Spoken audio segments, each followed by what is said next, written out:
Bonne journée. La matinale d'Europe 1. Pierre de Villeneuve. Il est 8h11, on jette un coup d'œil à l'actualité internationale à présent avec Vincent Hervouet. Pierre. Bonjour Vincent.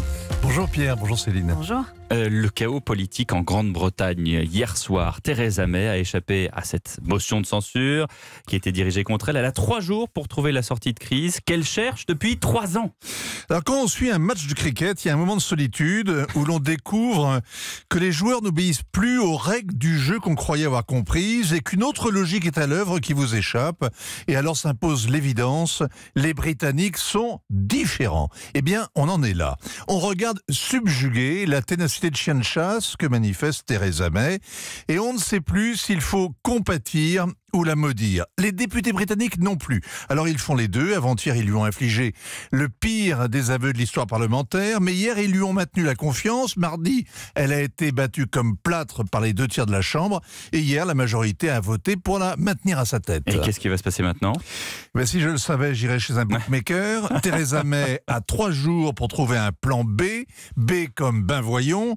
Les travaillistes n'ont pas réussi à la battre. Les brexiteurs durs non plus. Elle se tourne maintenant vers les petits partis gallois, écossais, libéraux. Le pire n'est jamais certain, mais il a de l'imagination.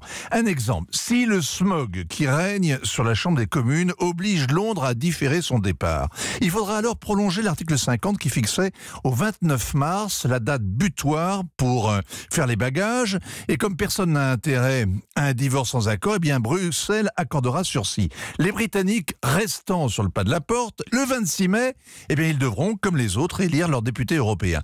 Alors déjà que l'eurodéputé ne sert pas à grand-chose, cela atteindront une sorte d'absolu. Mal élus, ne servant à rien, ne faisant que passer, ne représentant personne ou seulement des gens qui leur tournent le dos, et tout ce néant royalement rémunéré. Et le mieux, c'est que leur retour dans l'hémicycle chamboulera la répartition des sièges par pays et donc le nombre d'élus qu'il faudra de nouveau rectifier une fois qu'ils auront quitté Strasbourg. Ce petit casse-tête donne une vague idée du chaos qui menace l'Europe. Mais où est l'issue de secours ?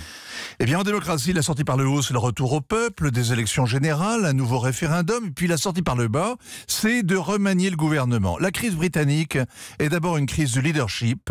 Theresa May reste au pouvoir alors qu'elle n'en a plus, comme Angela Merkel, sa sœur jumelle, qui a essuyé défaite sur défaite et reste chancelier. Professionnelle, insubmersible, régnant comme des infirmières sur l'unité de soins palliatifs. C'est elle qui cache la sortie de secours, qui fausse la partie de cricket. Theresa May à jamais, et le royaume restera désuni.